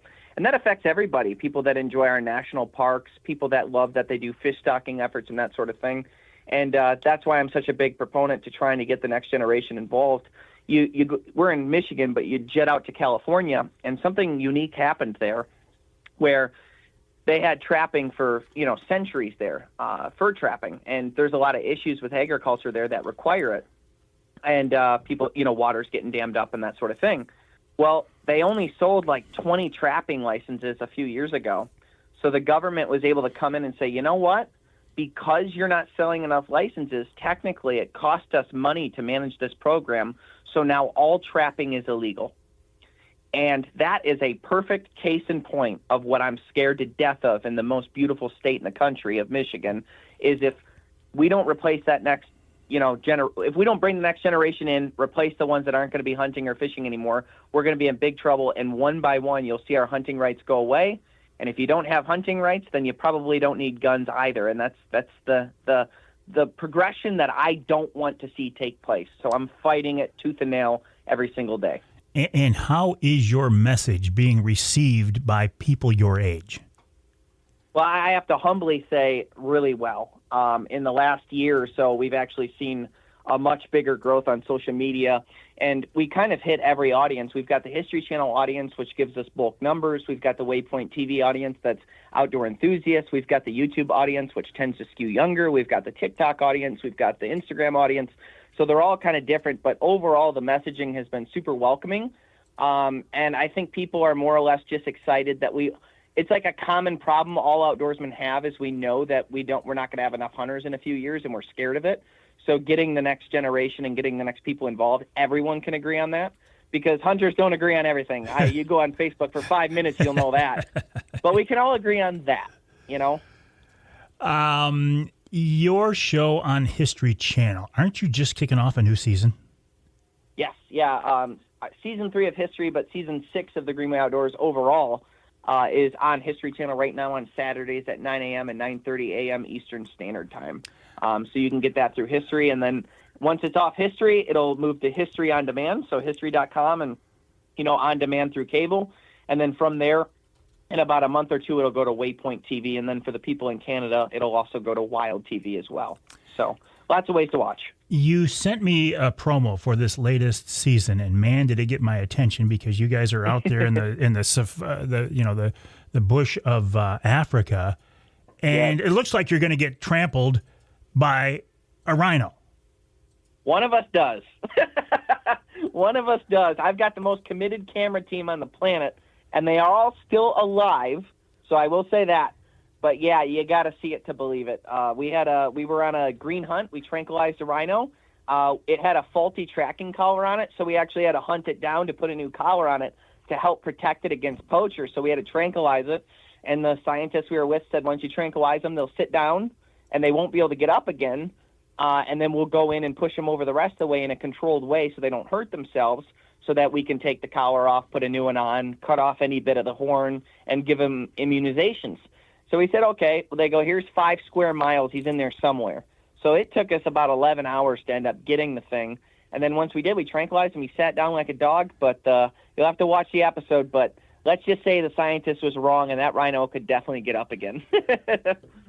Did you ever dream when you were a kid growing up in Michigan that someday you'd be traveling the world documenting these exotic outdoor adventures? Every night before I went to bed, that's what I thought about. I had this little green encyclopedia with like thousands of cards in it with pictures of animals on it, and the back would be information about the animal. And a lot of them were stationed around Africa. And I just had it in my heart that I was like, eventually I'm going to see this, and eventually I'm going to see that. And I thought about it every night before bed. Wow. So you're a kid who had a dream who made it happen. I believe with God's blessings, yes. Keeping Christ-centered life and keeping him forward in my life gave me the opportunity to keep pushing forward. And building the company was tough. The first 5 years, we lost money, hemorrhaged money rapidly. But we God has a way of giving you the daily bread every day if you're working towards something that will further the kingdom. And luckily, our mission does further the kingdom. And he gave us just enough to get by and hold on until we were finally able to get our big break. So we worked hard, yes. We put in 80-hour weeks every single week. Everybody on my team does. But it always takes God's blessing for it to happen. Amen, brother. Kyle Green of the Greenway Outdoors, thegreenwayoutdoors.com. We got to take a break here on the Outdoor Magazine show. When we come back, more with Kyle about some of his adventures, some of the methods he is choosing to share, the media outlets he's choosing to share his messages, and maybe what we can learn from all this, and where this is all going. I mean, look, there's going to be hunting in my lifetime for the rest of my life, right? Because I don't have that many more years left. But Kyle and guys his age have a bunch of years left. And what does the future look like? We'll get the answer to that from Kyle's perspective. And we'll wrap it all up with wild game chef extraordinaire Dixie Dave Miner coming up in hour 3 of this week's Outdoor Magazine.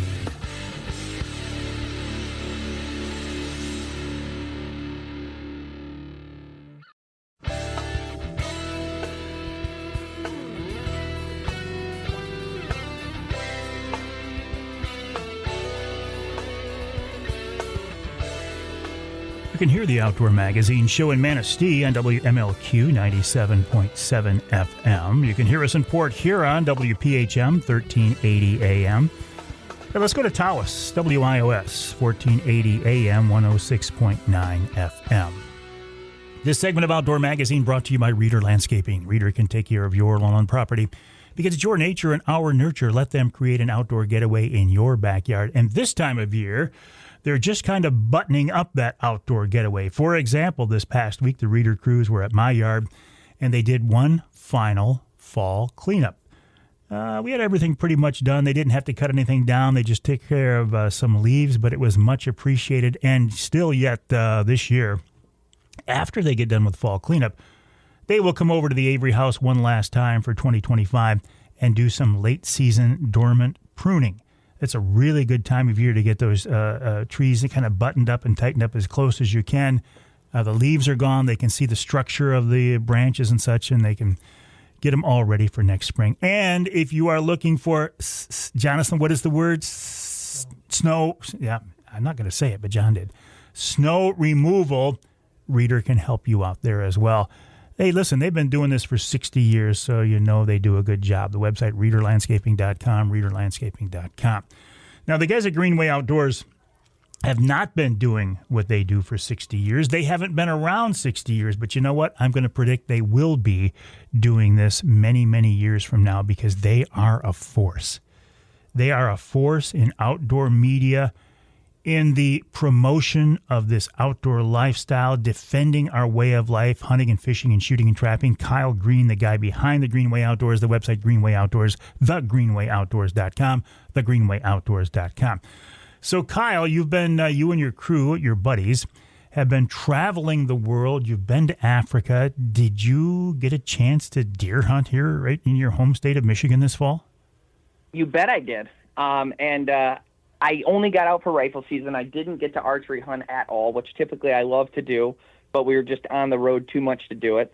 But yes, I got out, and actually yesterday morning, about this time, I harvested a really good-sized doe. So I call her a freezer queen because that's exactly where she's going to go. And one of the biggest blessings I have is my buddy's property that we hunt on has a giant walk-in cooler.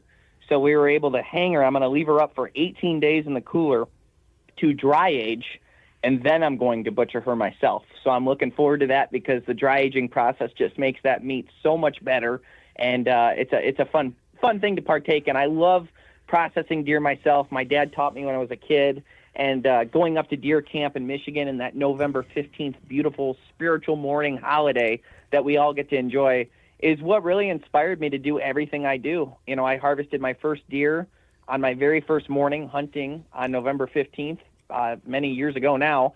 And ever since then, I was like, this is what I want to do for the rest of my life. And my dad said, well, of course. And I said, I don't think you realize what I really mean, but I'm going to, and I'm not talking about going out 2 or 3 days a year. I'm doing this. And then getting to butcher that meat with my dad, and he walked me through every step of the process, and then cooking it for my mom, dad, and sister, and taking it from truly field all the way to table with nobody else's hands on that animal ever, made that process just so incredible. And it's a life skill that I still have today, and there's just something that makes it taste better about doing it. You feature that part of this outdoor experience prominently each week. You don't just go out in the field and harvest fish and wild game. You take it full circle, you butcher it, you prepare it, you cook it up, and then you guys eat it. Why is that important to show? Well, it's important to show because I think, number one, people forgot where their food came from. You know, people think that hamburgers and hot dogs and chicken tenders and things like that just appear on your plate, and they weren't actually an animal. And I think getting people down to the grassroots of understanding where their food comes from is what makes them value it as a resource. You know, I don't expect everybody to hunt and fish, but when they see that that's where food comes from and they realize, you know what, I'm eating a hamburger that was a cow that was alive. Why is it so wrong that they do it with deer? You know, that's a clean, beautiful, awesome animal. We should let them do that. And maybe it changes their vote at the ballot box.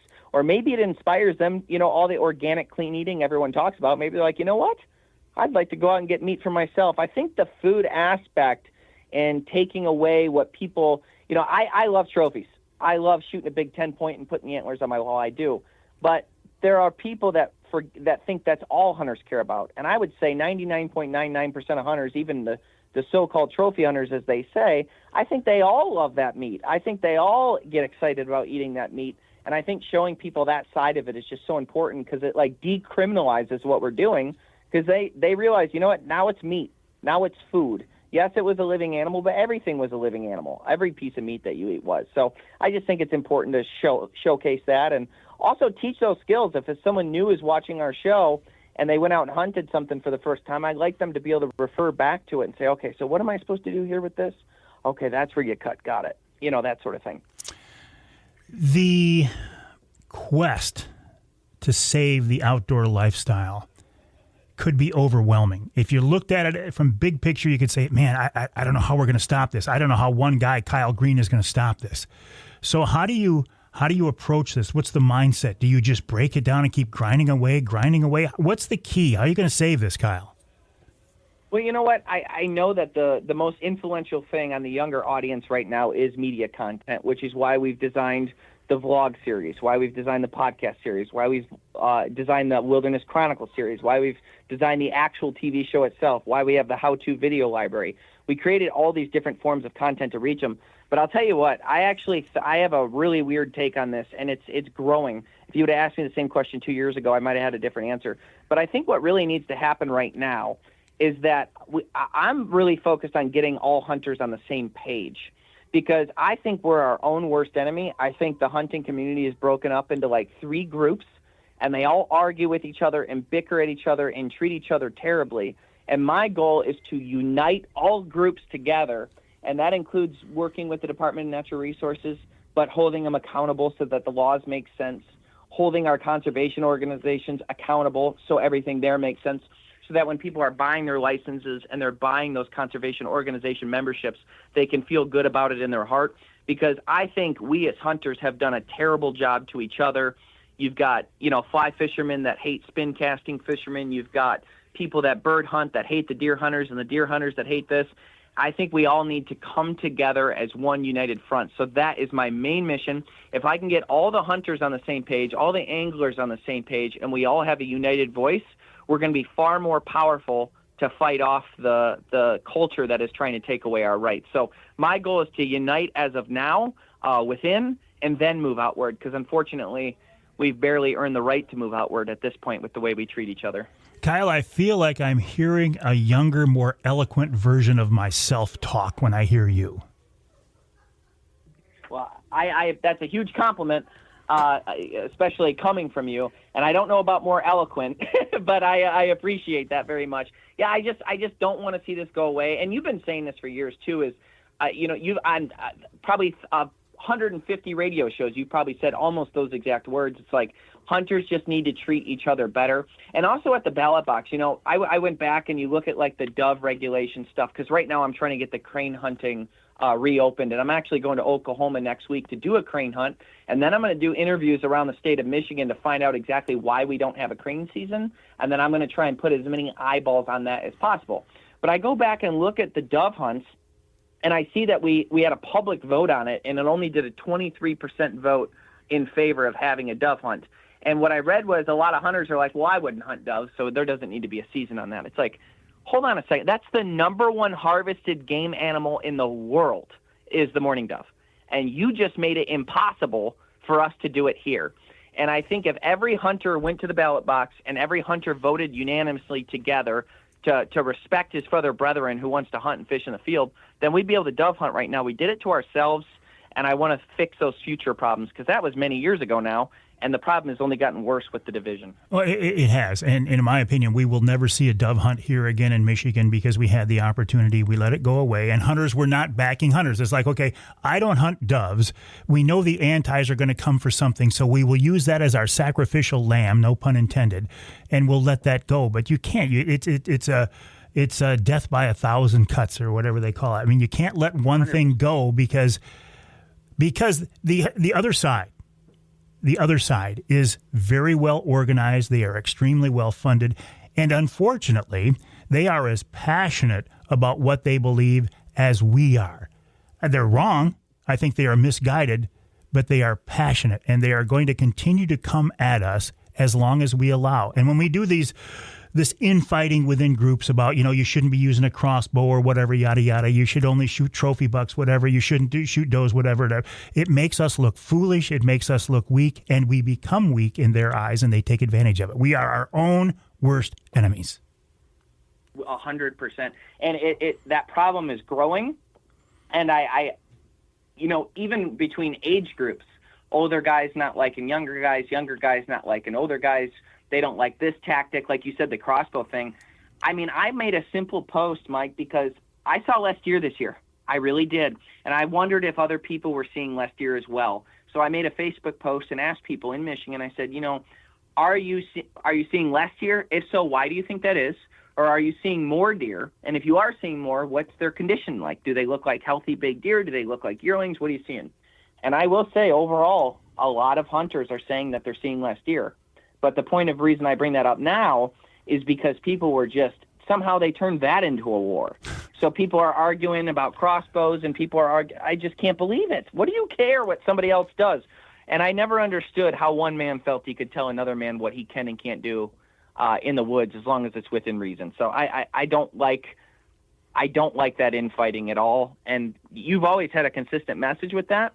And if someone heard Mike Avery talk for 5 minutes about it, it's irrefutable. I don't know who could even argue those points. They do. They do because you see it too, Kyle. Yeah. And it's heartbreaking. It is, but I am very much encouraged when I see what you and the rest of the crew at the Greenway Outdoors is doing. You guys are the future of the outdoors. You are the future of outdoor media. I believe you are. I believe you have been blessed, and I believe you are led by a higher cause, and that will make the difference, and that's why you will continue to be successful. So, Kyle Green, keep up the good work, buddy. I am a huge fan of what you guys do, and I will continue to follow you, thegreenwayoutdoors.com. Thanks for joining me this week. Thank you, Mike. God bless. Kyle Green of the Greenway Outdoors, greenwayoutdoors.com, thegreenwayoutdoors.com. I mean, keep an eye on these guys. They are really something special, and they have my utmost respect. We'll take a break here in the Outdoor Magazine show. A few more things to talk about, and we'll wrap it all up with wild game chef extraordinaire Dixie Dave Miner. He's a big part of the show, but you know what? You are the biggest part, and I appreciate it.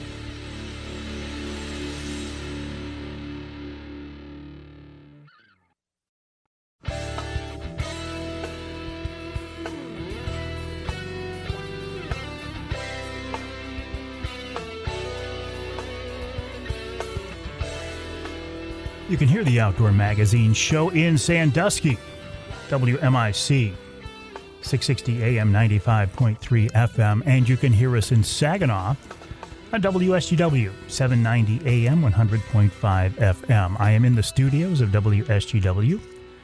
Right now, for these 3 hours, I call it the Outdoor Magazine studio.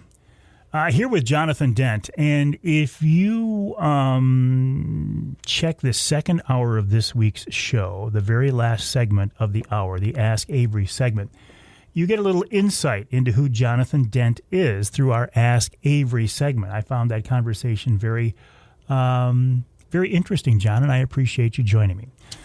John does not have a crowd of people cheering for him yet, as Charlie Rood does. But, Charlie's been doing this a long time.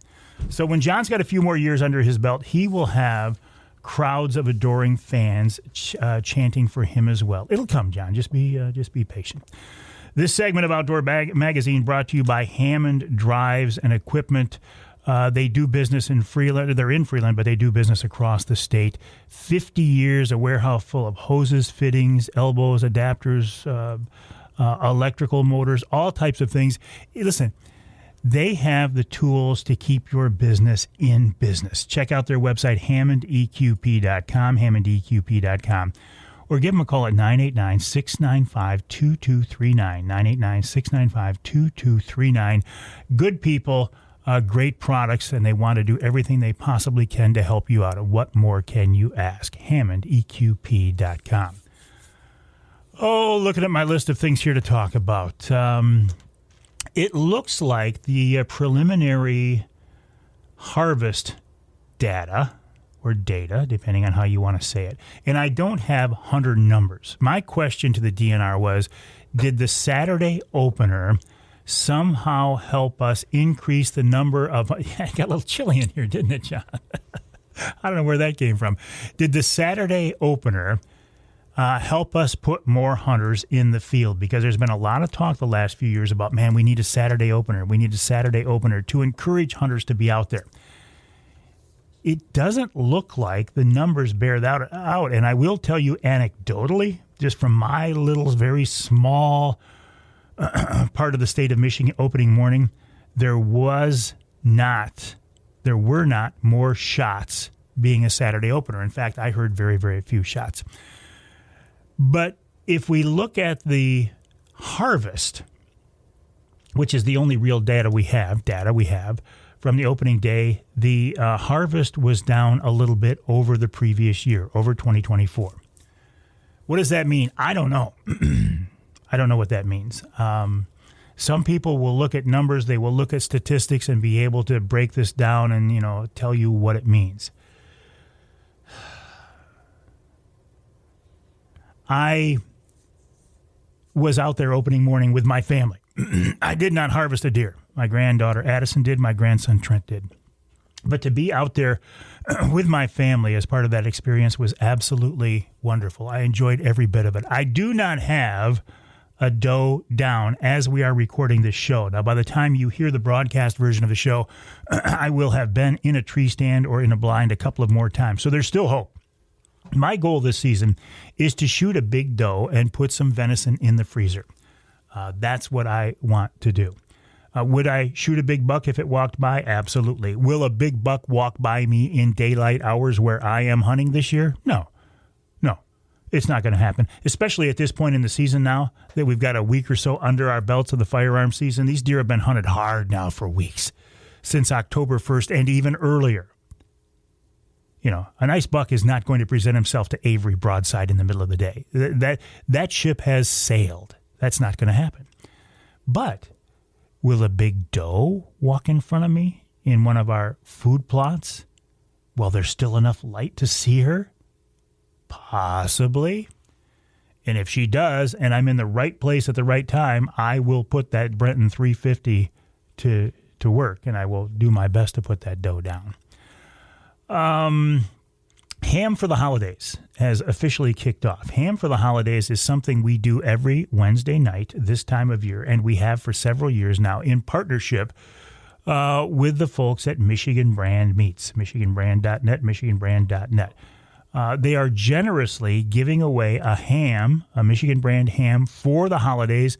Now with Thanksgiving coming up, Christmas around the corner, and right into New Year. If you want to win a ham for the holidays, go to Wednesday Night Live, and you will have the opportunity to make a comment that could score you a ham for the holidays. Speaking of Thanksgiving, I hope you have a wonderful Thanksgiving holiday. I hope you have a chance to enjoy the holiday with your family and your friends. At our house, we will have a small turkey, and we will have Michigan brand ham, no doubt about that.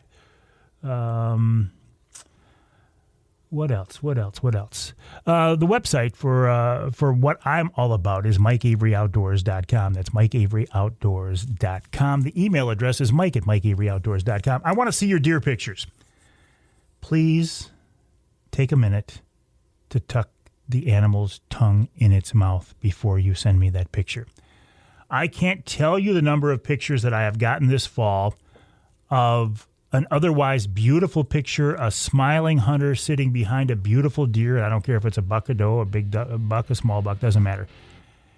And for some reason, you decided to leave that bright red tongue hanging out the corner of the deer's mouth. It makes it look like a cartoon. Now, I have the ability electronically to remove that tongue, but I don't want to. I want you to do it in the field so when you show your original pictures, we show that animal the respect that it deserves. Send me those pictures in an email, Mike@MikeAveryOutdoors.com, Mike@MikeAveryOutdoors.com, and I would love to share them. I'll share them whether there's a tongue or not, and if I can take it out of the picture, I will. Dixie Dave coming up.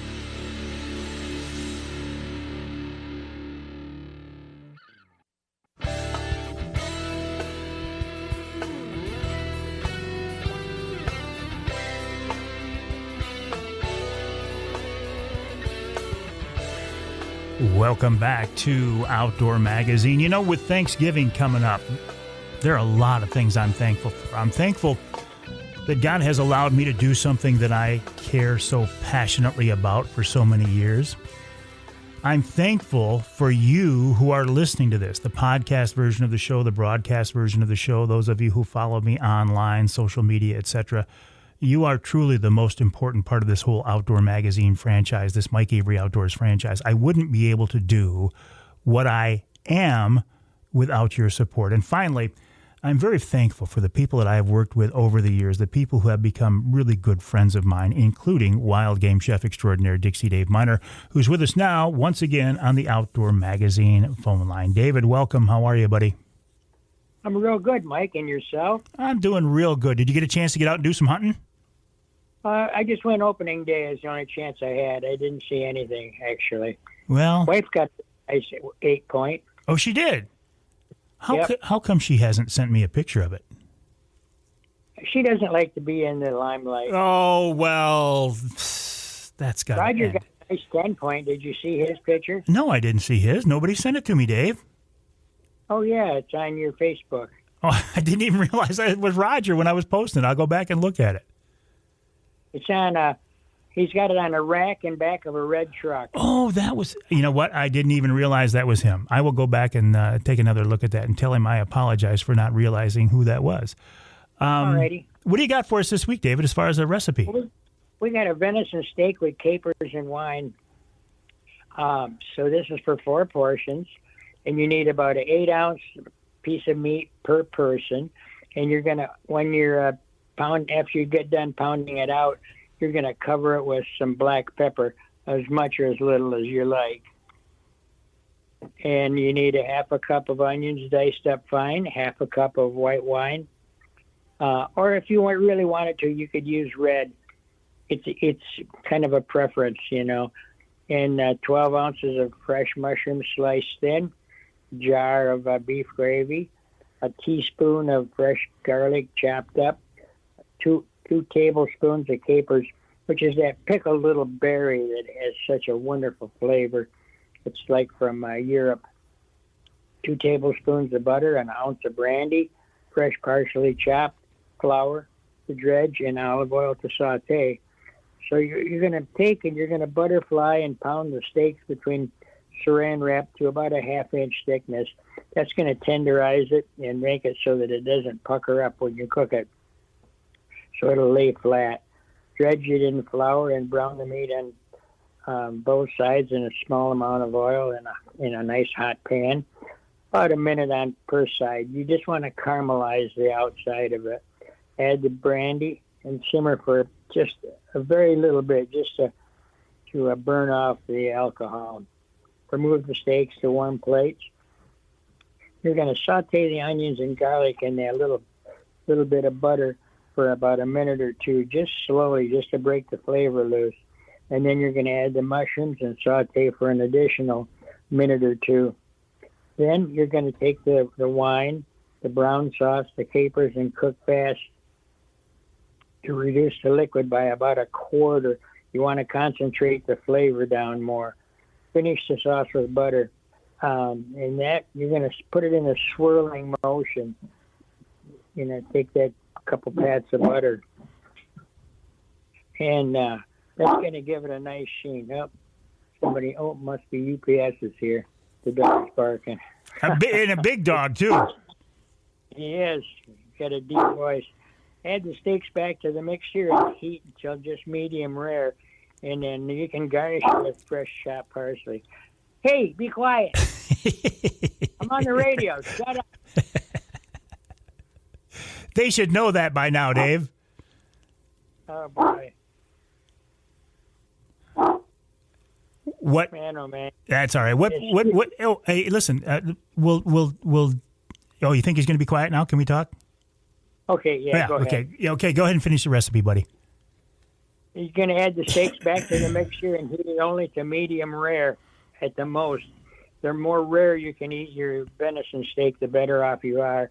And then garnish with a little bit of fresh parsley. Sorry about the interruption. No big deal at all. And I'm sorry. I'm actually on my Facebook page right now, and I'm looking for the picture of Roger with the buck, and I'm not seeing it. You say I posted it? Yeah, it's on your Facebook page, I guess. Oh, see, I'm looking at it. Looking for it. I don't see it. I get so many pictures, Dave, of people. I'm sure. I just kind of, there comes a point where I just kind of go into auto mode and I start posting them. So, and real quick, a lot of these pictures, the tongue is sticking out of the deer's mouth. Is there a way to eat that tongue? Yeah, you can pickle it. Ah. You know, like you can make pickled beef tongue and make sandwiches out of it or something. It makes a nice appetizer. That's old school right there. Right. The recipe that gentleman asked for, what did he want to pickle before? I forgot. I don't remember either. So Fish. Was fish. Fish. All right, David, listen, I'm going to let you go. We'll follow up on these topics next week, but good luck in the Whitetail Woods Wild Game Chef Extraordinaire, a big part of the Outdoor Magazine show, as are you. If you weren't listening, there'd be no reason to do this. Thanksgiving coming up. Have a wonderful, blessed Thanksgiving holiday with your family, with your friends. Put your feet up, relax, just kind of take a little bit of a break, and then get back out there in the woods. Hit it hard. There's still time to put venison in the freezer. My name is Mike Avery. This is Outdoor Magazine. My website, MikeAveryOutdoors.com. My email address, mike@MikeAveryOutdoors.com.